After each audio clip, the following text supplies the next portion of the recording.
बिस्मिल्लाह। अच्छा जी, हम लोगों की क्लास डिस्कशन चल रही थी, that was about invitation to an offer. मैंने ये कहा था कि हमने एग्जांपल्स भी ली थी बल्कि दो, कि इनविटेशन का मतलब है आप इनवाइट करते हो कि आओ और आके ऑफर करो। हेलो, ज़्यादा है अभी भी, तंग कर रही है ना? ठीक है, ओके। सो आओ और आके, हल्का करना था, तेज नहीं करना, हल्की करनी है। ओके, सो आओ और आके ऑफर करो, मतलब कि हमने कहा था ऑफरर और ऑफरी एक पोजीशन है ना। Offerer is the person who is making an offer, offer is the person to whom the offer is made. एक करने वाला ऑफर, एक जिसको की जा रही है। तो ये पोजीशंस हैं, लेकिन इनविटेशन क्या है? आप इनवाइट करते हो। उसके हमने दो एग्जांपल पढ़ी। एडवर्टाइजमेंट, न्यूज़पेपर में जितने इश्तिहार छपते हैं वो ऑफर नहीं होती, वो इनविटेशन होती है। आइए, तशरीफ लाएं और आके ऑफर करें। हाँ, गलत हुर्फ़े आम में, आम जिंदगी में हम उसको ऑफर समझते हैं, हालांकि वो ऑफर नहीं, वो डिससेमिनेशन ऑफ इंफॉर्मेशन है। आप तक एक नॉलेज पहुंचाया जा रहा है, हमारी चीज़ इतने की है, 20% डिस्काउंट देंगे, ये ऑफर चांद रात तक महदूद है, लाइक दैट। दूसरी एग्जांपल हमने पढ़ी थी, एक तो ये हो गया, दूसरा रिटेल आउटलेट्स। हमने कहा जितने भी ये हाइपर मार्केट्स हैं, इसके अंदर आप जाते हो तो शेल्फ पे प्रोडक्ट लगी होती हैं। मतलब लिप्टन है तो लिप्टन की ही शेल्फ होगी सारी, छोटी बड़ी सारी डब्बी, खुली पत्ती बंद पत्ती जो भी है सब कुछ वहीं मिलेगा। अब वो लिप्टन की ब्रांडिंग हुई हुई और साथ साथ प्राइस टैग लगे होते हैं। वो ऑफर नहीं है, वो शॉपकीपर या वो मॉल का ऑनर या वो रिटेल ऑनर तुम्हें बेच नहीं रहा, बल्कि इनफैक्ट इट्स एन इन्विटेशन कि आप आओ, चीज को पिक करो और नीचे जाके काउंटर पे बोलते हो जनाब I want to buy this one. So आप एक्चुअली हो जो ऑफर कर रहा है, और सामने वाला जो रिटेल पे आपका कैशियर बैठा है, that person is accepting your offer. क्या बात समझ आ गई? ओके तो और तीसरी एग्जांपल जो मैंने अभी नहीं दी थी वो मैं शेयर करता हूं, बल्कि दो और एग्जांपल हैं छोटी छोटी सी इनविटेशन के हवाले से। सिर्फ बताना ही चाह रहा हूं कि कंफ्यूज नहीं करना इनविटेशन को ऑफर के साथ। तीसरी चीज, आप लोगों ने ऑक्शन सेल देखी होंगी अक्सर फिल्मों में, वो हैमर पकड़ के खड़ा होता है। हाँ, 50,000 एक, 50,000 दो, 50 सोल्ड, वो ऐसे वो हैमर लग के लगा होता है, देखा है? सो वो क्या कर रहा था? वो नीलामी कर रहा है, वो अपनी प्रोडक्ट की नीलामी कर रहा है। सपोज फॉर एग्जांपल मेरी व्हीकल है और मैं उसकी नीलामी कर रहा हूँ, या मेरा घर है उसकी नीलामी हो रही है, तो ऑक्शनियर क्या कर रहा है? नीलामी कर रहा है। वो आप सबको इन्वाइट करता है। जिसने, अगर आपको याद हो, मैं फिर कहूंगा मुझे उन्होंने पकड़ के ले जाना है, इमरान खान जब आया था तो उसने सबसे पहले आते कहा था जी हमारे पास मर्सिडीज और ये सारी जो हैं पड़ी हुई हैं, ये पब्लिक इंफॉर्मेशन है इसलिए I can, that's why I can share. उसने एक अखबार में इश्तिहार दिया था कि भाई प्राइम मिनिस्टर व्हीकल्स जो अबंडेंट हैं वो कोई खरीदना चाहे तो आ जाए, ऑक्शन में आ जाए। लोगों को इन्वाइट किया था, दैट वाज एन इन्विटेशन कि आओ और आके बोली लगाओ।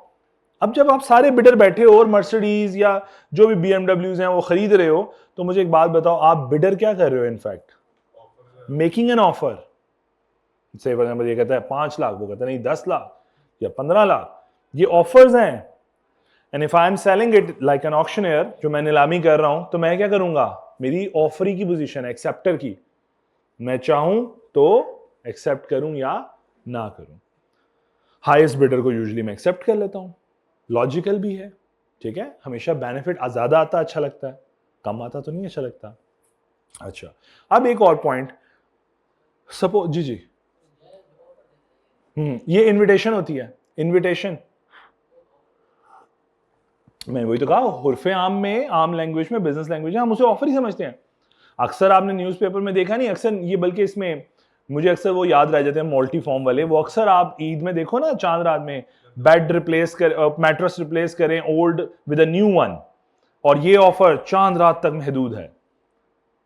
पूरी एडवर्टाइजमेंट में इतना बड़ा अखबार का हिस्सा लेते हैं और करते तो वही काम है, ऑफर ही लग रही होती है। दिखने में तो वो भी ऑफर है बेटे, टीवी पे जो इश्तिहार चल रहा है वो भी तो ऑफर लगती है, वो इनविटेशन है सारी। क्या कह सकते हैं उसे कि ट्रेडिशन बन चुका है, कस्टम बन चुका है, इसलिए शायद कोई रोकता भी नहीं है, कोई बात नहीं। और लीगैलिटी इतनी मैटर भी नहीं करती इस मामले में। जैसा फॉर एग्जांपल आप अज्यूम करो, आपने एक इश्तिहार देखा, मैं मैट्रेस बेचता हूं, आप आए मेरे पास खरीदने के लिए, मैं कहूं सर स्टॉक खत्म हो गया, आप क्या करोगे? आज की वर्ल्ड में आप कस्टमर बन के आए हो, आप क्या करोगे? रिएक्ट कैसे करोगे आप बताओ? कैसे रिएक्ट करेगा बताओ ना? जनरली क्या करोगे अगर मैं आप आए हो और आपने मुझे कहा सर आपने एक इश्तिहार दिया था मैट्रेस न्यू ले लें, रिप्लेस कर लें ओल्ड वन और 500 रुपया ऊपर देके, ये 500 रुपया पकड़े मुझे नया मैट्रेस दे दे, मैट्रेस ये ले आया हूं। मैं कहूँ सर सॉरी मैट्रेस खत्म हो गया, क्या करोगे? प्रैक्टिकली क्या करोगे? या तो मुझसे पूछ लोगे सर किस रिटेल आउटलेट पे पड़े होंगे अभी, अगर मैं वहां चला जाऊं, या फिर आप ओहो वापस, राइट, अफसोस के साथ वापस। लीगल केस फाइल करने का सोचोगे?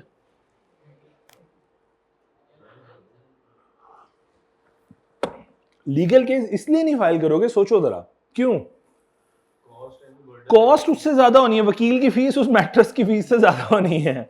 उतने पैसे तुम किसी अच्छे ब्रांड में डाल के खुद अपना मैट्रेस खरीद सकते हो जितने तुमने वकील और कोर्ट कचहरी में देने हैं, और जलील रहता होना है अल्हम्दुलिल्लाह। मैं बताने लगा, अभी आने लगा, उसी पे आने लगा। मैंने कहा कि लीगल कॉस्ट जो है, बेनिफिट कम होता है, कॉस्ट ज्यादा है, तो मुझे बेवकूफी लगेगी ना 10,000 लगा के 100 रुपए का फायदा लेने में। मैं नहीं लूंगा, मैं छोड़ दूंगा, फॉरगो करूंगा, पहली बात। दूसरी बात, अब चूंकि ये केस फाइल नहीं होते बेस्ड ऑन द रीजन के लीगल बेनिफिट कम होता है, इसलिए कोई सोचता ही नहीं इस बारे में कि ये ऑफर थी कि नहीं थी, इसलिए सब समझ के बैठे हैं ये ऑफर है और मैं एक्सेप्ट करने आया हूं। नहीं जनाब, आप ऑफरर हो, आप ऑफर कर रहे हो और उसने रिफ्यूज कर दिया कि सर स्टॉक नहीं है, सॉरी। अब आप जाओ घर और अगर आपने केस फाइल किया भी उस शॉपकीपर के खिलाफ, आप हारोगे। Your case will be, your petition will be dismissed on the grounds कि जनाब आप ऑफरर हो and he is an acceptor या offeree, he has a right to accept और रिजेक्ट योर ऑफर। ऐसा भी हो सकता है आप ये प्रोडक्ट उठा के ले आओ, सर मैं ये बाय करना चाह रहा हूं, ये ले लें जी, ये मैंने खरीदी है। मैं कहूं सर आपकी शक्ल देख के लग रहा है मुझे आपको चीज नहीं बेचनी। आप दुकान में घुसे कर, गार्ड इसको घुसने किसने दिया है? पॉइंट मजाक कर रहा हूं, इनफैक्ट मैं आपको नहीं बेचना चाहता ये। आप कहोगे जनाब ये तो ऑफर थी, मैंने एक्सेप्ट कर ली, ये बाइंडिंग कॉन्ट्रैक्ट है। मेरे नजदीक नहीं है, क्योंकि ऑफर आपने किया और मेरे पास राइट है टू रिफ्यूज और टू रिजेक्ट और एक्सेप्ट दैट ऑफर। क्या बात समझ आ गई बेटे?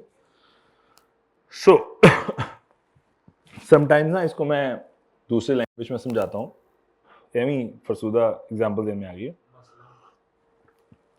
रिश्ते की बात चल रही हो ना, तो कई दफ़ा फैमिली के जो बड़े होते हैं वो कई दफ़ा लड़की वालों की तरफ से एक वो भेजते हैं, क्या कहते हैं उसे, एक हल्का सा आइडिया कि करो, ऑफर करो।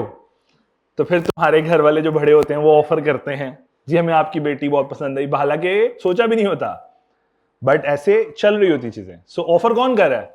कौन अपना नमूना ऑफर कर रहा है? इधर से। अब बेटी आगे से कह दे कोई मुझे आपका नमूना पसंद नहीं आया, तो ऑफर रिजेक्ट हो गई। बात समझ आ रही है? तो she has a right to accept और रिजेक्ट। हाँ, बस फर्क इतना है कि अगर आपका क्वालिफाई हो गया हो तो आपका इस्तिखारा ठीक निकलेगा, नहीं तो इस्तिखारा खराब आएगा, सीधी सी बात है। ठीक है, देखो डायरेक्ट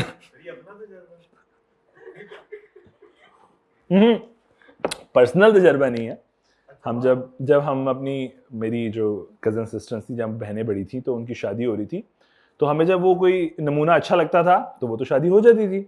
अगर नमूना अच्छा नहीं लगा, पता लग गया गलत है, फैमिली भी गलत है, नहीं मतलब कि थोड़ा सा बैकग्राउंड उनका ठीक नहीं है, तो फिर क्या, वो जी इस्तिखारा ठीक नहीं निकला, तो हम बड़ा बिलीवर है इस्तिखारे हालांकि कभी नमाज ना पढ़ के देखी हो, लेकिन हमारे इस्तिखारे ठीक नहीं निकलते थे फिर। तो मुझे वहां से याद आ गई बात कि चलो वापस आता हूं जी। सो एक इन्विटेशन टू एन ऑफर ये हो गई।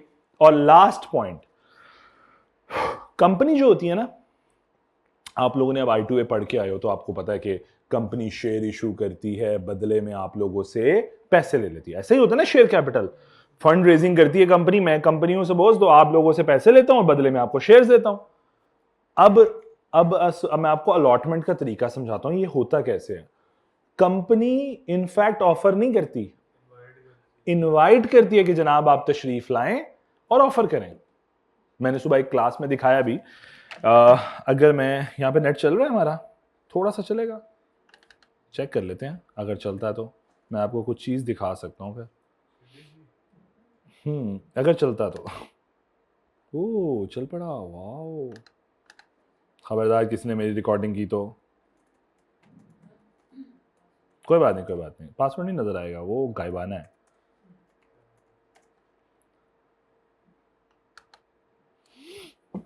मैं आपको एक चीज दिखाता हूं ताकि आपको समझ आ जाए अलॉटमेंट का process. Very good, very good, very good. हो गया कि नहीं हुआ? होम पे जाओ ना। नहीं हुआ, नहीं माना वो हमारी बात। क्यों ऐसा क्यों? अच्छा अभी हो रहा है, नेट ही फिर फारिग हो गया, इसी काम लगा रहा हूँ। हॉटस्पॉट तो मेरे पास भी है, वो इतना इशू नहीं है। मैं कहता शायद नेट आ रहा तो ज़िंदगी आसान रहेगी, जल्दी से कनेक्ट हो जाएगा। नहीं माना लेकिन मेरी बात लगता है। चलो जो लास्ट आपको 24 का डिविडेंड मिला था वो बड़ा कौन से वाला? जो लास्ट टाइम में क्लास ऐसी गंदी बातें ना क्लास में किया कर। ओ खुल गया, खुल गया, नहीं खुला, नहीं खुला, नहीं खुला। लेट्स सी, अब ट्राई करते हैं दोबारा।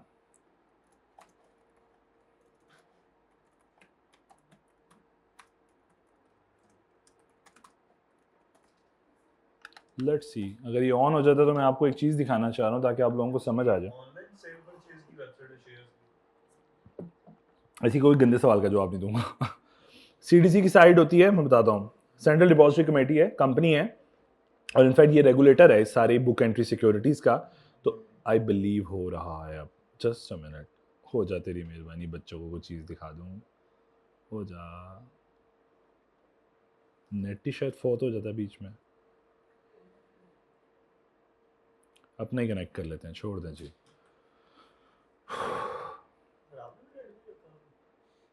नहीं तो क्या करूं, क्या रखूं?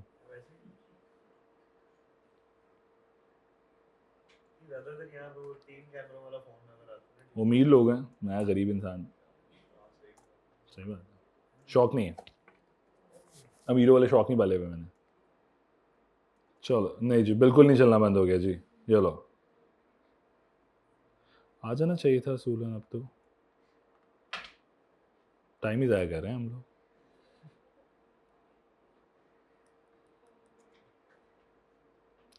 इससे अच्छा तो वही था। कुछ तो चल रहा था, कोई उम्मीद ही थी कि कुछ चल जाएगा।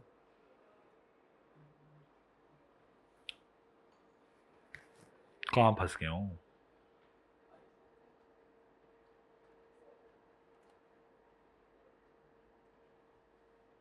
चलो भाईजान,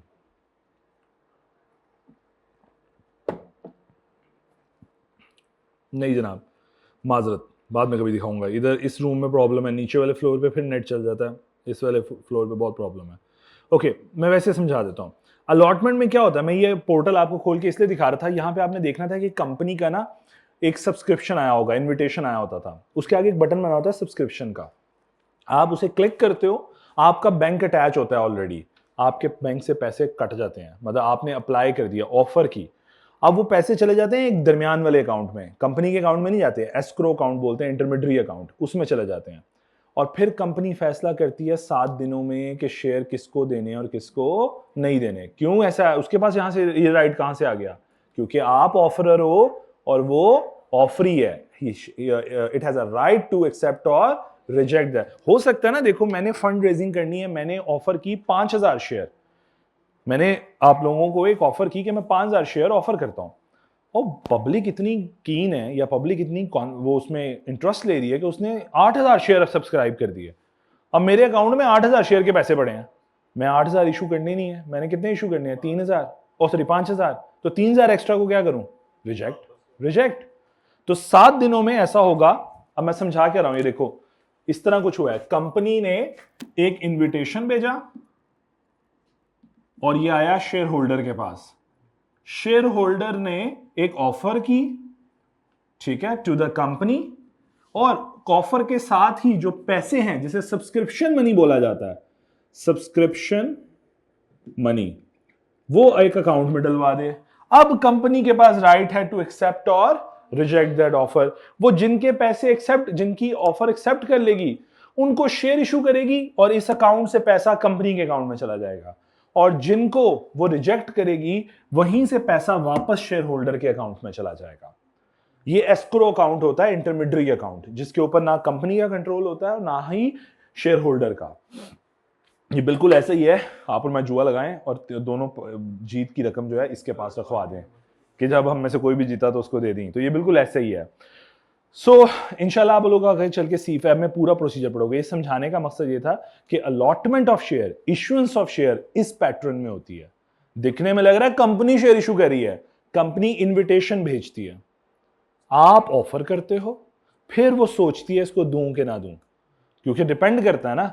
मैंने 8,000 5,000 शेयर इशू करने थे, 8,000 एप्लीकेशन है, क्या करूं, 3,000 को रिजेक्ट करना पड़ेगा। उसका एक प्रिंसिपल है, पब्लिक ऑफरिंग रेगुलेशन आपके कोर्स का हिस्सा है इन CFAB फाइनल में, तब पढ़ोगे आप डिटेल में, मजबूरी में पढ़ना पड़ेगा। ठीक है जी। प्राइस तो फिक्स ही होती है ना साहब? क्या प्राइस फिक्स होती है? जो इस प्राइस के ऊपर हाँ, वो एक अलग पॉइंट, उसका तो मसला ही नहीं है। मसला है कि देने कि नहीं देने। बेटा मैंने जब देने ही नहीं उतने शेयर तो मैं कहां से लाऊं? ठीक है। सो अल्टीमेटली मुझे रिफ्यूज करना है। रिफ्यूजल का भी पूरा प्रोसीजर है कि कैसे रिफ्यूज करने हैं। क्या इसके रिफ्यूज कर दूं मुझे अच्छा नहीं लगता? नहीं, ऐसा नहीं है। एक प्रॉपर प्रोसीजर है, लीगल प्रोसीजर, जिसमें मैं रिफ्यूजल जरूर करूंगा जिनके रिफ्यूज करने हैं। ठीक हो गया। सो ये 2-4 एग्जांपल्स थी जो मैंने आपसे शेयर करनी थी कि ये इनविटेशन है, ये ऑफर नहीं है। अगर ये ऑफर होती तो कंपनी एक दफा कहने के बाद बैकफुट ना कर सकती। क्या बात समझ आ गई? सो ये बात हम पढ़ चुके हैं। आप प्लीज एक दफा एग्जांपल पढ़िए 9, 10, 11, 12। पहले 9, 10, 11 पढ़ लें, फिर मैं आगे कर देता हूं ताकि नजर आ जाए। 9, 10, 11 पढ़िए। 9, 10, 11 हो नहीं गई थी हमारी?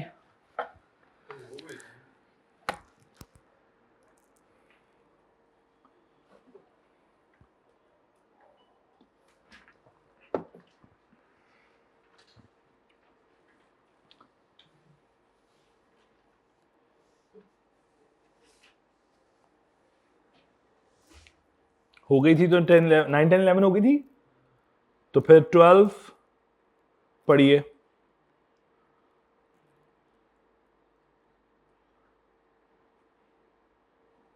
फिर आगे जाता हूं।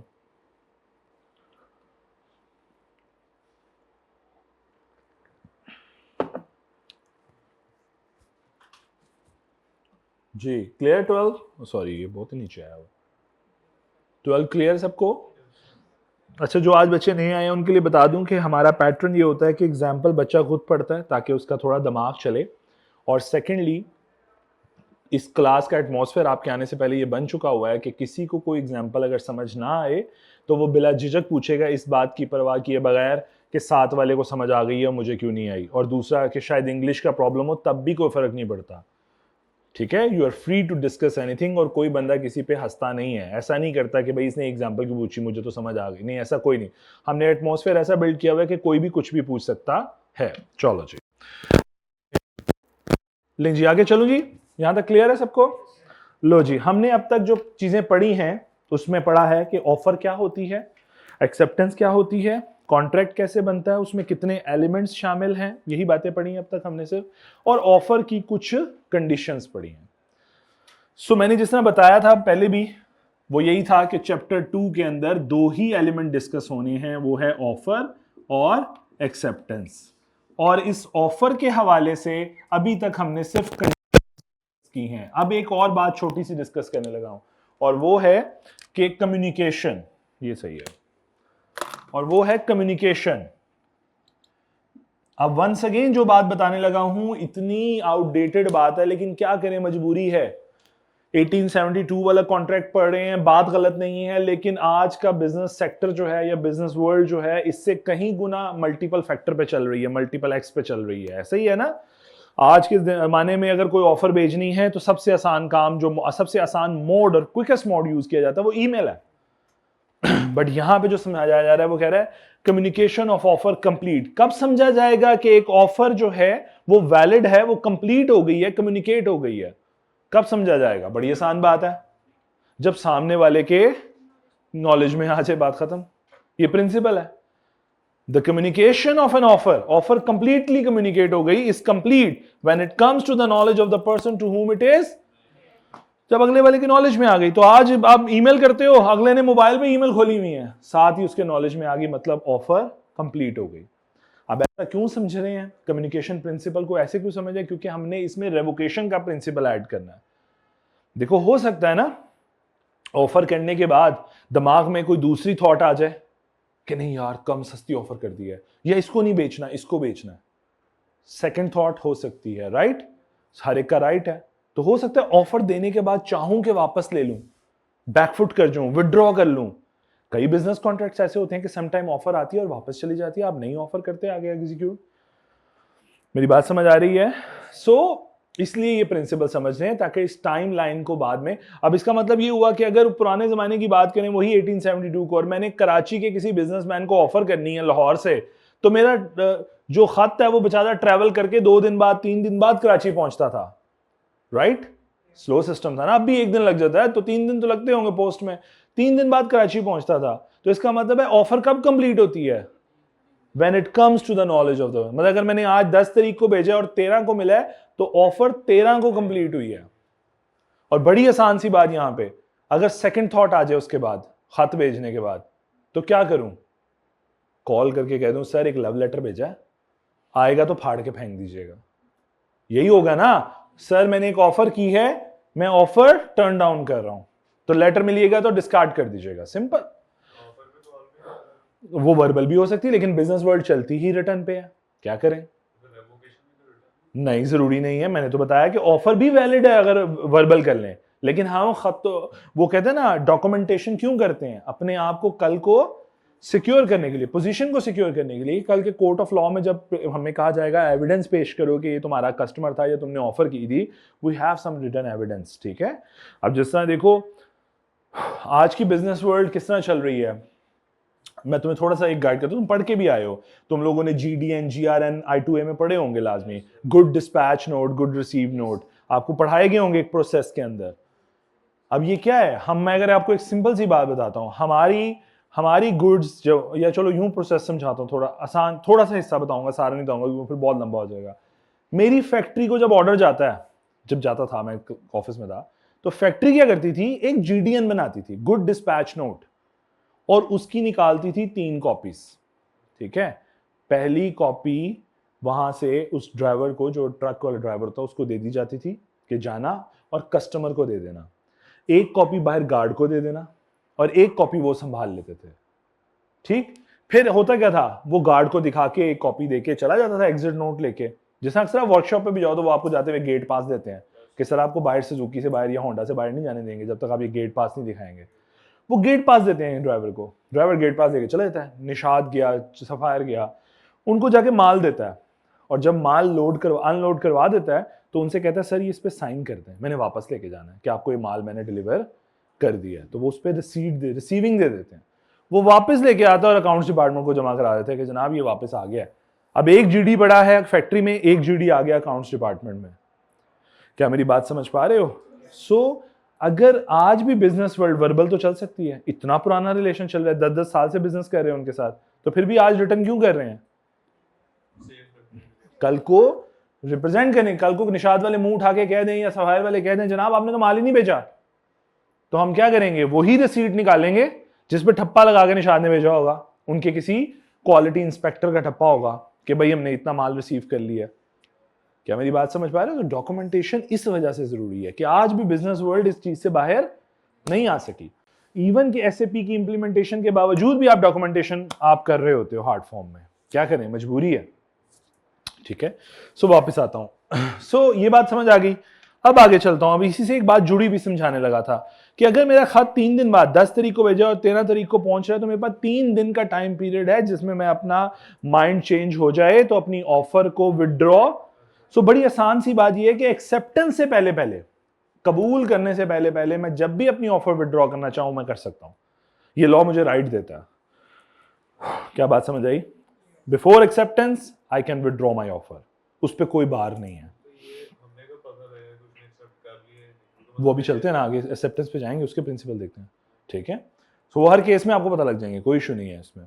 जैसा फॉर एग्जांपल वो जो क्वालिटी इंस्पेक्टर है, वो जब आपका माल चेक कर लेते हैं गेट पे ही और अनलोड करवा लेते हैं, मतलब गुड्स एक्सेप्टेड, ठीक है, ऑर्डर एक्सेप्टेड, ठीक हो गया। ये इस तरीके से है, ऑफर एक्सेप्टेड, सॉरी।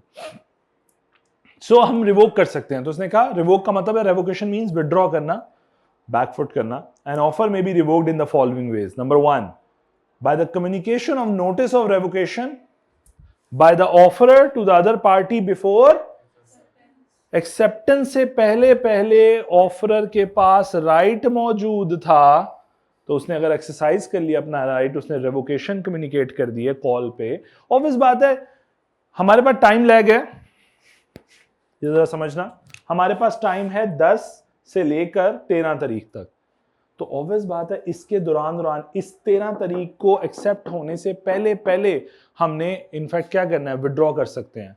तो फिर कोई कम्युनिकेशन मोड फास्ट ही यूज करना पड़ेगा ना, अदर देन जो ऑलरेडी यूज किया हुआ है। अगर तुम्हारा खत 10 तारीख को गया और 13 को मिला है, तो तुम इतने अच्छे इंसान हो, 12 को रेवोकेशन भेजो तो वो फिर 15 को ही मिलेगी, उससे पहले पहले तुम्हारी ऑफर एक्सेप्ट हो चुकी होगी।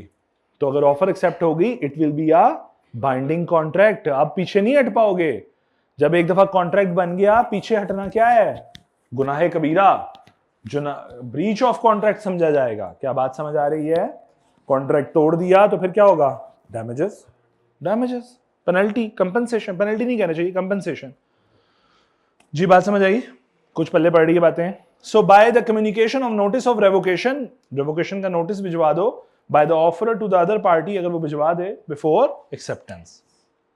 अगली बात कहते हैं एक और तरीके भी हैं, ऑफर वुड लैप्स, ऑफर खत्म हो जाएगी। अच्छा एक मिनट रुक के मुझे एक बात बताओ, पहले 3 दिन का लैग मिलता था, ऑफर रिफ्यूज विड्रॉ करना आसान था। आज के जमाने में तुम ईमेल से भेजोगे, मोबाइल पे खुली होगी, वो आगे से सेल्फ जनरेटेड मैसेज होते हैं, एआई जनरेटेड मैसेजेस के एक्नॉलेज्ड, रिसीव्ड, कंफर्म्ड, व्हाटएवर, अब वो बटन दबाएगा वापस भेज देगा। इसका मतलब विद इन शायद 5 सेकेंड्स तुम्हारी ऑफर कम्युनिकेट हुई, कंप्लीट हुई, साथ ही एक्सेप्टेंस आ गई। इसका मतलब आज का बिजनेस कॉन्ट्रैक्ट मैच्योर हो जाता है विद इन 5 सेकेंड या 10 सेकेंड्स में, मे बी 5 मिनट्स में मैक्सिमम। क्या मेरी बातें समझ आ रही हैं? तो इसलिए ये वाले जो प्रिंसिपल पढ़ रहे हो ये काफी आउटडेटेड हो चुके हैं। हाँ गलत नहीं लिखे हुए, लेकिन आज की बिजनेस वर्ल्ड पे अप्लाई नहीं हो रहे उस तरह। ठीक है जी, आगे चलते हैं। Offer would lapse if not accepted within prescribe time और with in reasonable time if no time is prescribe. अब देखो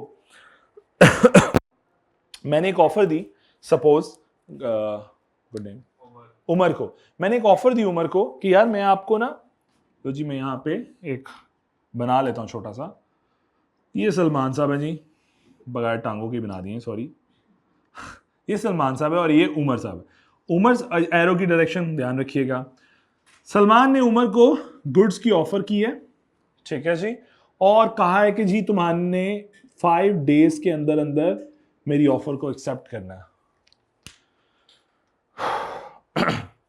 अगर 5 डेज में एक्सेप्ट ना किया तो क्या होगा, ऑफर ऑटोमेटिकली खत्म हो जाएगी।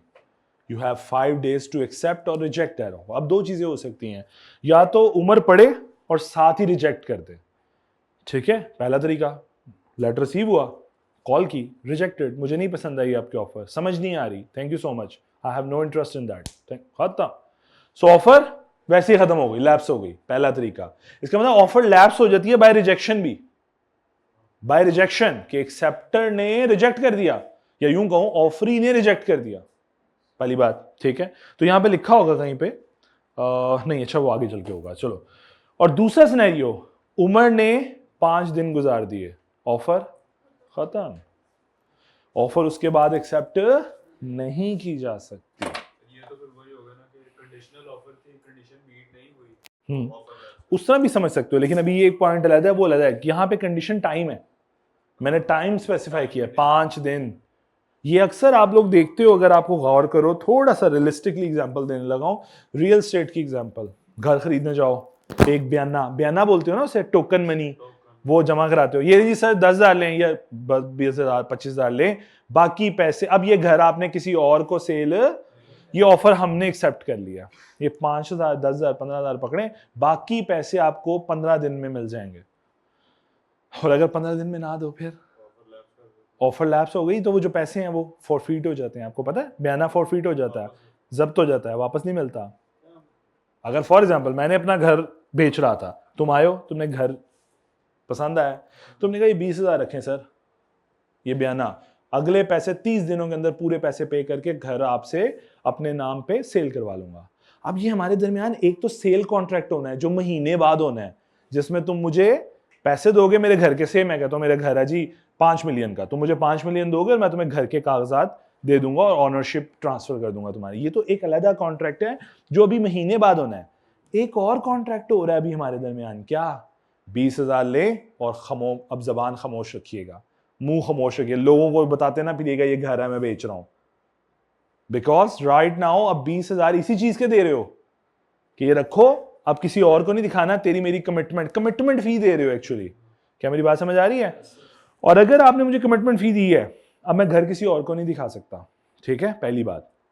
अब अगर आप 1 महीने में मुझे पैसे ना दो तो कमिटमेंट ब्रेक हो गई, सो ये जो डिपॉजिट हो गई फॉरफिट हो गया, पहली चीज। दूसरी, क्योंकि मैंने महीना इंतजार किया आपके लिए, उसके बाद मैं बेच सकता हूं किसी को भी। दूसरा सिनेरियो समझो, सपोज मुझे एक पार्टी और तगड़ी मिली, ये 5 मिलियन दे रहा था, इस साथ वाले भाई का नाम क्या है? अच्छा उमर ही है दूसरा भी, तीसरा भाई अली मिल गया कस्टमर, अली ने 6 मिलियन का रेट लगा दिया, तो मैं गया 7 मिलियन का। मैं कल रहा है ये तो बकरा खुद ज़िबा होने आया है, मैंने 7 मिलियन का इसे बेच दिया, बट अब इस कमिटमेंट का क्या? अब तो ये मैंने ब्रेक कर दी। ये जो कॉन्ट्रैक्ट हुआ हुआ था बिटवीन मी एंड उमर, जो इस 20,000 रुपीज के अगेंस्ट हुआ हुआ था, उसका क्या करें?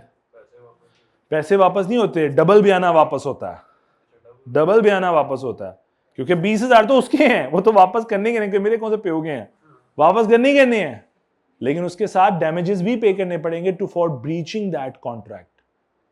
हाँ, ये सेल कॉन्ट्रैक्ट नहीं है, ये कमिटमेंट कॉन्ट्रैक्ट है कि भाई कमिटमेंट थी 30 दिन तक कहीं नहीं बेचेंगे, अब बयाना डबल देना पड़ेगा। क्या बात समझ आई? हाँ, जिस तरह बड़ा जगहों पे होता है, और ऐसा इसलिए होता है, मैं बताता हूँ। मुझे एक रियलिस्टिक एग्जांपल पता है। मेरे एक किसी ज़माने में एक ऑनर थे, ऑनर नहीं मतलब मेरे ऑफिस के वो थे, पार्टनर थे। उन्हें एक प्रॉपर्टी बड़ी पसंद आई और उन्हें लगा ये प्रॉपर्टी जो है हाथ से जानी नहीं चाहिए। तो मैंने पहली दफ़ा लाइफ में देखा कि किसी पर्सन ने शायद प्रॉपर्टी थी तकरीबन कोई 80-90 लाख रुपए की या करोड़ रुपए की प्रॉपर्टी होगी, कि किसी ने 10 लाख रुपया बयाना दिया, 10 लाख रुपया, और उसे कहा कि यार 1 महीना ठहर, 1 महीने में तुझे पैसे देके वापस है। मैंने हिस्ट्री में, मतलब हो सकता है लाइफ में और भी एग्जांपल्स हों, मैंने पहली दफा मैं सोच में पड़ गया यार बंदे 5,000 के साथ बयाना कर लेता तो 10 लाख के साथ तो बेवकूफ़ी। अच्छा, मुझे नहीं, उसकी वजह ये थी, उस वक्त तो नहीं पता था कि बयाना डबल होके वापस होना है, क्योंकि कमिटमेंट कॉन्ट्रैक्ट है, आप कमिटमेंट कर रहे हो, रिटर्न फॉर्म में करते हो कमिटमेंट, तो अब कमिटमेंट हो गई है, अब वो भाग नहीं सकता। तो आके वो वही बता रहा था ऑनर कि ये भाग नहीं सकेगा, अब ये किसी को नहीं बेच सकता, क्योंकि इसको पता है ये अगर बेचेगा तो 10 लाख की जगह कितने वापस करेगा? 20 लाख। बात समझ आई? फिर अल्लाह की करनी ये हुई कि उससे करोड़ नहीं निकला मेरे पार्टनर से, तो वो 10 गया फोरफिटेड तो ये रियलिस्टिक एग्जांपल थी। तो उस दिन फिर हम बहुत थे कि यार ये क्या कर रहा है बंदा, ये क्या चीज क्या है। तो उसे नहीं निकले, करोड़ 1.5 करोड़ रुपया था, उसका ख्याल था कहीं से पैसे आने थे, आ जाएंगे, वो नहीं आए, तो अल्टीमेटली उसके 10 लाख फॉरफिट हो गए। अच्छा जी, वापस आता हूँ सो ये बात समझ आ गई आप लोगों को? चलो आगे चलता हूँ। सो इसका मतलब ये टाइम लाइन है, अगर टाइम लाइन में एक्सेप्ट ना हुआ तो ऑफर क्या होगी? ऑटोमेटिकली लैप्स हो जाएगी। ठीक हो गया तो वो अगर, अच्छा कुछ कॉन्ट्रैक्ट ऐसे होते हैं जिसमें टाइमलाइन होता ही नहीं, तो उसमें क्या करें? Reasonable time.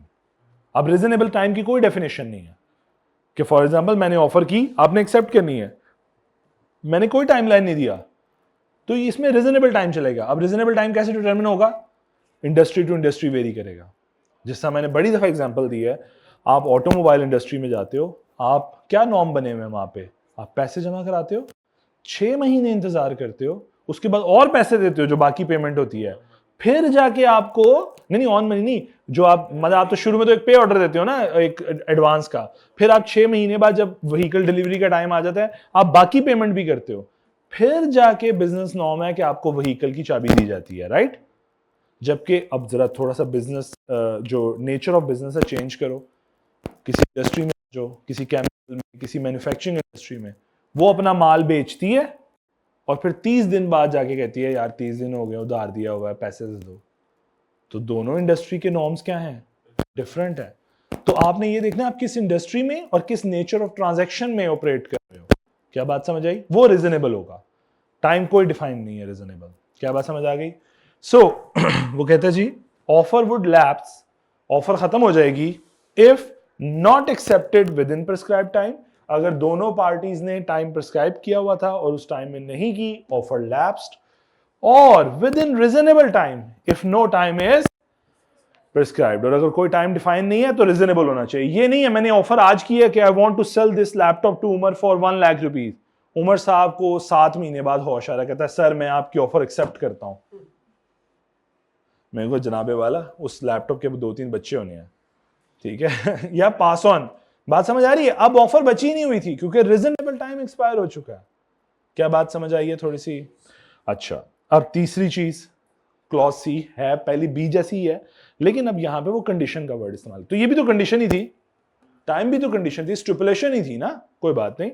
अब कहते हैं ऑफर में be revoked by the failure of acceptor to fulfil a condition before acceptance.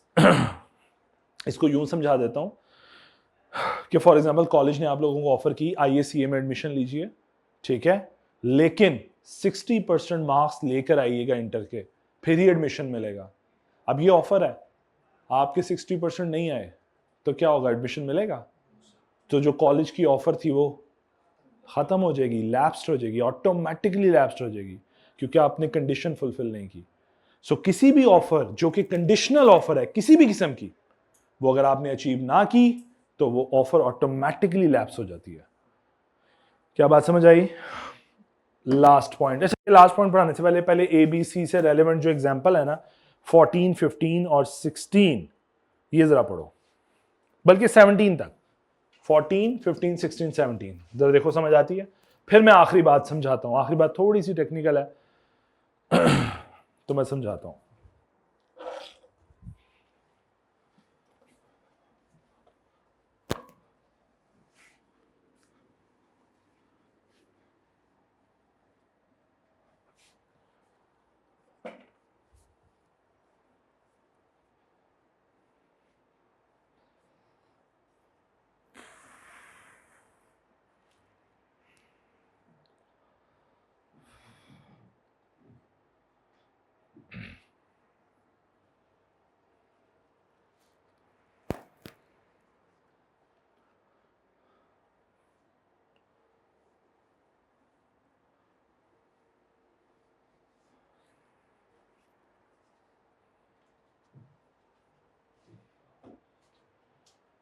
जी 14, 15, 16, 17, 16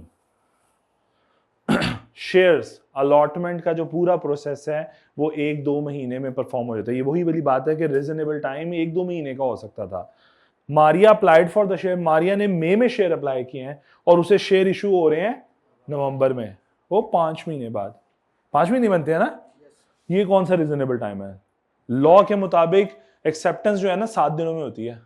आप इंशाल्लाह पढ़ोगे जब आप C5 में जाओगे तो पब्लिक ऑफरिंग रेगुलेशन में क्लियरली लिखा हुआ है कि कंपनी ने 7 दिनों में फैसला करना है कि उसने एक्सेप्ट करनी है ऑफर के रिजेक्ट करनी है। तो ये 5 महीने गुजर गए, तो आपको क्या लगता है ये रीजनेबल टाइम है? नहीं है। तो रीजनेबल टाइम की बिना पर उसने रिजेक्ट किया। इट वॉज हेल्ड, ये फैसला हुआ that the Maria could refuse to take share because the offer had lapsed after the expiry of the offer ही खत्म हो चुकी थी, ठीक है। कंपनी अब जो मर्जी कर ले, ऑफर एग्जिस्ट ही नहीं करती, तो कंपनी क्या एक्सेप्ट करेगी? क्या बात समझ आई? क्लियर? 14, 15, 16, 17। नेक्स्ट एक छोटा सा पॉइंट रह गया एंड दैट इज डेथ और इंसेनिटी। इससे पहले मैं एक छोटी सी बात और समझाना चाहता हूं, इसलिए पहले वो डिस्कस करते हैं और फिर इस तरफ आएंगे। बेटा देखो, कॉन्ट्रैक्ट जो है ना, पहले कॉन्ट्रैक्ट जो है वो 2 तरह के होते हैं। नंबर 1 पर्सनल नेचर और इम्पर्सनल नेचर। उससे भी पहले 2 आसान से वर्ड पढ़ाने लगा, बहुत आसान से। वैलिड कॉन्ट्रैक्ट क्या होता है? बाकी जो पुराने हैं वो तो बता दें। वैलिड कॉन्ट्रैक्ट क्या होता है? अगर मैं किसी कॉन्ट्रैक्ट को बोलता हूं ये वैलिड है, तो उसका क्या मतलब है? एनफोर्सेबल बाय, यानी कि अगर किसी ने, फॉर एग्जाम्पल मैंने पहले भी बड़ी दफा बोला कि मैं और उमर अगर 2 कॉन्ट्रैक्ट की पार्टी हैं, तो कॉन्ट्रैक्ट में जो मेरी ऑब्लिगेशन है वो उमर का राइट है और जो उमर ने परफॉर्म करना है वो मेरा राइट है। यानी एक की ऑब्लिगेशन दूसरे का राइट होता है। से मैंने गुड्स डिलीवर करनी है, I have an obligation to deliver the goods and Umar has a right to receive the goods. Umar ने पेमेंट करनी है. Umar has an obligation to pay for the goods and I have a right to receive. दोनों में से किसी एक का भी राइट डैमेज हुआ तो वो कहां जाएगा? कोर्ट ऑफ लॉ में नॉक करने के, जनाब मेरा राइट डैमेज हो गया है, मुझे एंटरटेन किया जाए, कंपनसेट किया जाए. सो वैलिड कॉन्ट्रैक्ट वो कॉन्ट्रैक्ट होते हैं जिसमें आप कोर्ट ऑफ लॉ में जाकर अपना राइट एक्सरसाइज कर सकते हो कि जनाब मेरा राइट एक्सरसाइज करें, मुझे कंपनसेट करें. ठीक है. दूसरा कॉन्ट्रैक्ट का word void, not enforceable by law. बाकी सारे सेम है. मैंने ये 2 वर्ड सिखा दिए, ये पहले वालों को भी नहीं पता. हमने वैलिड तो पढ़ा था, शायद वॉइड नहीं पढ़ा था. सो मैं चूंकि इस वर्ड को यूज करना है इसीलिए मैंने आपको पहले बता दिया. वॉइड ऐसा कॉन्ट्रैक्ट है जो एनफोर्सेबल बाय लॉ. इस तरह के कॉन्ट्रैक्ट में आप कोर्ट में मदद लेने जाओगे, कोर्ट आपकी हेल्प, आप केस फाइल करोगे, कोर्ट डिसमिस कर देगी ऑन द ग्राउंड्स कि ये एग्रीमेंट जो है या ये जो कॉन्ट्रैक्ट है ये वॉइड है. ठीक है. मैं सोच समझ के एग्रीमेंट कॉन्ट्रैक्ट बोल रहा हूं, अभी समझाएंगे इंशाल्लाह. अगले चैप्टर के शुरू में ये बातें बहुत क्लियर कर दूंगा. अभी सिर्फ चूंकि मैंने वैलिड वॉइड का वर्ड इस्तेमाल करना है इसलिए मैंने आपको समझा दिया. क्या ये बातें समझ आ गई? आ जाओ अब वापस. कॉन्ट्रैक्ट 2 तरह का हो सकता है जी, पर्सनल नेचर और इम्पर्सनल नेचर. पर्सनल नेचर का कॉन्ट्रैक्ट क्या है? जिसमें मेरी जात खुद इन्वॉल्व है. फॉर एग्जांपल उमर कहता है सर मुझे एक अच्छा सा स्केच बना दे और मैं आर्टिस्ट हूं. अब मैं इससे कहता हूं लाओ 50,000 रुपए. इसने मुझे 50,000 दे दिए. अब मैंने बदले में, इसने तो अपनी ऑब्लिगेशन फुलफिल कर दी, मेरा राइट मुझे मिल गया, अब मैंने ऑब्लिगेशन फुलफिल करनी है. राइट. तो अज्यूम कीजिए अपनी ऑब्लिगेशन फुलफिल करनी है मैंने, और मैं उससे पहले इजराइल साहब आ जाएं ऊपर bye the death of the person.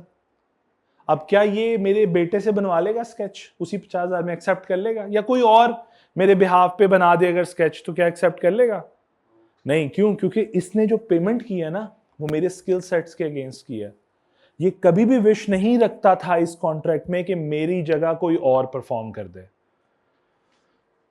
कि मेरा कोई लीगल रिप्रेजेंटेटिव, मेरा कोई भी जानने वाला इसको परफॉर्म कर दे. ये इसके इस कॉन्ट्रैक्ट का हिस्सा या इस कॉन्ट्रैक्ट में ये रीजन नहीं थी. बात समझ आ रही है मेरी? सो मेरी death is one of the reason कि कॉन्ट्रैक्ट अब कौन परफॉर्म करेगा, स्किल सेट पे बेस्ड है. या दूसरा रीजन ये हो सकता है इन्होंने मुझे 50,000 दिया, उन्होंने कहा यार आप तुम 7 दिन बाद आ जाना, 7 दिन बाद आके अपना स्केच ले लेना, या 2 दिन बाद आके अपना स्केच. अब ये 2 दिन बाद तशरीफ लाया, मैं मतलब मैं 2 चीजें हो सकती है, डेथ और insanity. So mental disability, unable to perform the contract. 2 situations हो सकती है ना, आई एम अनेबल, या ये वाली, ठीक है, या उसके साथ खेलना शुरू कर दूं. वो कौन सी गेम होती थी पता नहीं जो भी, वो खेलना शुरू कर दूं. समझा रहा हूं कुछ. ठीक है. तो समझाना ये है, ये पर्सनल नेचर के कॉन्ट्रैक्ट्स हैं, मेरे पे मेरी जात से जुड़े हुए थे. अगर इसमें एक पार्टी परफॉर्म करने से पहले ही उसका ये हाल है कि या तो डेथ आ गई है या इंसैनिटी आ गई है, तो होगा क्या? बताओ क्या करें फिर? अब ये देखो ना, मैं यहां पे केस बनाने लगा हूं थोड़ा सा. सलमान और उमर, यही 2 पार्टीज थी ना, और उमर ने ऑलरेडी 50,000 दिए हुए हैं. यहां से एक स्केच जाना था, एक सर्विस परफॉर्म होनी थी, नहीं हो पाया. या तो इस बंदे की डेथ हो गई है या इंसैनिटी आ गई है. अब क्या करें फिर? जानबूझ के तो नहीं मरा, या जानबूझ के तो पागल कोई नहीं होता. सो इनफैक्ट क्या होगा, पूरे का पूरा एग्रीमेंट ये लॉफुल था, वैलिड था, एनफोर्सेबल बाय लॉ था. इसका राइट डैमेज होता, ये कोर्ट ऑफ लॉ में जा सकता था. बट अल्टीमेटली अब ये पर्सनल नेचर का कॉन्ट्रैक्ट था, लेकिन इस बंदे की डेथ से क्या होगा, ये पूरे का पूरा कॉन्ट्रैक्ट क्या हो जाएगा? वॉइड हो जाएगा, नॉट एनफोर्सेबल बाय लॉ. बात समझ आई? लेकिन मुझे बताओ इस 50,000 का क्या करें? इसको बोलते हैं, बिल्कुल ठीक है जी, जो आपने कमाए नहीं वो आपके नहीं है, जो आपके अब्बा जी के नहीं है. You have to restore those benefits. ठीक है, मेरी बात समझिए. तो इसको बोलते हैं restitution of benefit, restitution of benefits. या आप इसको यूं भी बोल सकते हो बेटे, रीस्टोर द बेनिफिट्स. रेस्टिट्यूशन या रेस्टोरेशन ऑफ द बेनिफिट्स, वापस कर देना. तो कौन वापस करेगा ये 50,000? अंदर मतलब जेब से, कब्र से निकाल के नहीं, किस लीगल रिप्रेजेंटेटिव वापस करेंगे. पल्ले से वॉइड हो गया है ना, लेकिन अब्बा जी के पैसे हैं जो तुमने रखे हुए 50,000 या कफन दफन के लिए रखे हुए। So in fact you have to restore the benefit। अब मुझे क्वेश्चन मेरा ये आपसे, 50,000 देगा कौन? जो कब्र पे खड़े होके कहते हैं इनके कुछ देनदार हो तो मैं इनकी औलाद हूं, मैं पे करूंगा। बेटियों को तो नहीं पता होगा, बेटों को तो पता होगा कि कब्र पे एक ऐलान हो रहा होता है कि इन्होंने जो कर्ज कुर्ज लिया है वो मैं उनका सपूत हूं, मैं पे करूंगा, ऐसा हो रहा होता है ना। तो क्या वो पे करेगा? सपोज मैं अपनी एक फैक्ट ऐड करता हूं। मैं बहुत पकीजा और परहेजगार इंसान था, मरने से पहले 50,000 का जुआ लगा के हार चुका हूं। अब बताओ,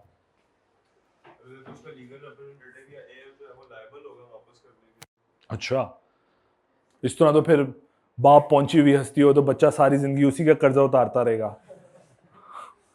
बाप जुए खेलता रहे, बाद में सारे खड़े हो जाएं, तो फिर बेटे ने तो ये कहना उठ के कह दे तो दे दूंगा। यही रहेगा ना फिर। मतलब मैं जो ऐलान करूं, अल्लाह माफ करे, कि जी जो हो मैं दूंगा, पीछे सारे जुआरी खड़े हो, सर हमारी 2 प्रॉपर्टियां हारे में हैं, 2 प्रॉपर्टियां हारे में हैं, वही नहीं कह रहा हूं, सर उठ के कह दो। हाँ वो अब कहलाता, अब तुम्हें चलो मैं कहता हूँ लीगल कर्जा तुम उसे दूसरी तरफ ले गए हो, लीगली को कर्जा लिया हुआ है, चलो फिर तो एक बात समझा देता हूं, देखो लॉ आपकी पर्सनल पॉकेट से कभी कुछ नहीं निकालेगा। आपको जो इनहेरिटेड प्रॉपर्टी का हिस्सा मिलेगा उस हिस्से में से आप पे करोगे। You are only being a legal representative, you are only liable to the extent of the inherited property. जितनी आ रही है उसी के देनदार हो। सपोज मैं कहता हूं आपको किसी अपने फादर की तरफ से 50 लाख रुपए मिले तो आप सिर्फ 50 लाख तक देनदार हो। उससे ऊपर का अगर कोई कर्जा निकल आया, आपकी पर्सनल पॉकेट पे कोई बर्डन नहीं है। क्या बात समझ आ रही है? So, legal representative are liable only up to the extent of the inherited property। बल्कि होता यूं है लीगैलिटी में ऐसे होता है, बाप की जितनी प्रॉपर्टी होती है या उस पर्सन की जिसकी डेथ हुई है उसके पहली उसमें से सारी ऑब्लिगेशन लेस कर ली जाती हैं, पे कर दी जाती हैं। उसके बाद जो बचता है वो लीगल रिप्रेजेंटेटिव में डिस्ट्रीब्यूट कर दिया जाता है। तो ये नौबत ही नहीं आती कि लीगल रिप्रेजेंटेटिव पल्ले से दे रहा हो कुछ। क्या मेरी बात समझ आई? सो एग्रीमेंट क्या हो जाएगा? वॉइड और रेस्टिट्यूशन ऑफ बेनिफिट। कोई क्लास तो नहीं रिकॉर्डिंग वाली? Okay, so restitution of benefit आप वापस कर दो तो वो उधर से वापस हो जाएंगे, और legal representative only to the extent of inherited property तक लायबल है, पर्सनली लायबल नहीं होता। सो इसका मतलब आप यहां कह रहे हो कि लीगल रिप्रेजेंटेटिव लायबल नहीं होंगे परफॉर्मेंस के लिए, परफॉर्म नहीं कर पाएंगे। हाँ, ये रिस्टोरेशन ऑफ बेनिफिट ये तो वापस करने वाली बात है ना, इसमें लीगल रिप्रेजेंटेटिव की लीगल ऑब्लिगेशन उस तरह नहीं है। मैं इस कॉन्ट्रैक्ट की बात कर रहा हूं, स्केच बनाने के लिए लायबल है। अब आ जाओ इम्पर्सनल नेचर का कॉन्ट्रैक्ट। यही मैंने उमर को स्केच की जगह, कोई मेरी फैक्ट्री है, मैंने वहां से कोई प्रोडक्ट ए थी जो इसको डिलीवर करनी थी 500 कार्टन, मैं निकल गया या डिसेबल हो गया तो क्या कॉन्ट्रैक्ट वॉइड हो जाएगा? ना ना ना, अब कॉन्ट्रैक्ट क्या रहेगा? वैलिड रहेगा। तो कौन ऑब्लिगेशन पूरी करेगा? कौन इसको माल डिलीवर करेगा मेरे बाद? Legal representative. तो वो कोई भी करे। देखो 500 कार्टन मैं हाथ से उठा के इसको दूं या मेरा बेटा हाथ से उठा के देने, तो वही कार्टन है ना। इम्पर्सनल नेचर है, मैं परफॉर्म करूं या मेरा बेटा। और कंपनियों में कौन एमडी परफॉर्म करता है? कोई भी नहीं, सेल एजेंट परफॉर्म कर रहे होते हैं, टीमें परफॉर्म कर रही होती हैं, राइट? तो वो परफॉर्म कर देंगी। तो कॉन्ट्रैक्ट क्या रहेगा? वैलिड। और पूरा कौन लीगल परफॉर्मेंस कौन देगा? Legal representative. क्या मेरी बात समझ आई? अगर ये बात समझ आ गई तो आखिरी बात बस पढ़ते हैं। कहता है ऑफर रिवोक हो जाएगी बाय द डेथ और insanity of the proposer. Offerer offer देने के बाद मर गया या डिसेबल हो गया, if the facts of it death और insanity comes to the knowledge of the acceptor before acceptance. कहता है ऑफर रिवोक हो जाएगी अगर ऑफर देकर ये बंदा लगा गया लेकिन ये इसकी डेथ की खबर ऑफरी को पहुंच गई है, तो ऑफर ही खत्म। दोबारा बात समझो, इसने ऑफर की, ऑफर इधर तक पहुंची और इसने पैसे दे दिए। फॉर एग्जाम्पल पैसे ना दिए, अभी पैसे ना करोगे, पैसे करोगे तो एक्सेप्टेंस हो जाएगी। तो मैं अभी कहता हूं चलो 50,000 एग्री हुआ है, तो इसने ऑफर भेजी अभी, और ऑफर भेजने के बाद डेथ हो गई है, ये इंसैनिटी आ गई, डिसेबिलिटी आ गई है। ये बात इसके नॉलेज में आ गई है, तो ऑफर ही खत्म हो गई, आगे वाला झंझट पालना ही नहीं है। लेकिन अगर नॉलेज में ना आई, ना पता चला कि सलमान साहब डेथ या इंसैनिटी, तो फिर क्या होगा? एक्सेप्ट कर लेगा वो, एक्सेप्ट करके 50,000 भिजवा देगा। अब ये तो ऑफर एक्सेप्ट हो गई, ये तो कॉन्ट्रैक्ट बन गया, तो कोई बात नहीं, पर्सनल नेचर का है, खुद ब खुद वॉइड हो जाएगा, लीगल रिप्रेजेंटेटिव परफॉर्म नहीं करेंगे, रेस्टिट्यूशन ऑफ बेनिफिट्स हो जाएगी। बस क्या बात समझ आई? तो मैंने इस स्टेप से कहीं आगे जाके बात समझाई है कि आपको ये पता होना चाहिए कि अगर नॉलेज में आ गई तो क्या होगा, ना आई तो क्या होगा। आ गई तो ऑफर ही खत्म, ना आई तो कॉन्ट्रैक्ट ही खत्म। क्या बात समझ आई सबको, बेटियों को भी? इसलिए ये नेचर अभी समझा दिया मैंने, ठीक है। इम्पर्सनल का होता तो फिर तो बात ही और होती, फिर तो वैलिड ही वैलिड है, ठीक है। फिर ये होता, अच्छा पर्सनल नेचर का होता तो होता ये कि सलमान ऑफर करता, डेथ हो जाती, नॉलेज में आ जाती तो ऑफर खत्म। लेकिन अगर नॉलेज में ना आती उमर के, और उमर एक्सेप्टेंस कर लेता, तो अब गुड्स भिजवानी पड़ेंगी किसको? Legal representative. क्या ये बात समझ आ रही है यहां पे? तो दोनों में पहला पॉइंट सेम है कि ऑफर खत्म, लेकिन दूसरा पॉइंट कि इधर तो कॉन्ट्रैक्ट खत्म, इधर कॉन्ट्रैक्ट क्या रहेगा? वेल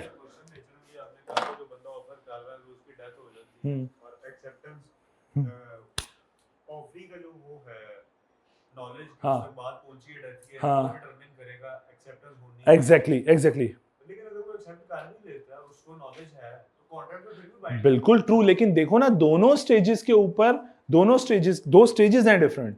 एक में कॉन्ट्रैक्ट की बात हो रही है और एक में ऑफर की बात हो रही है।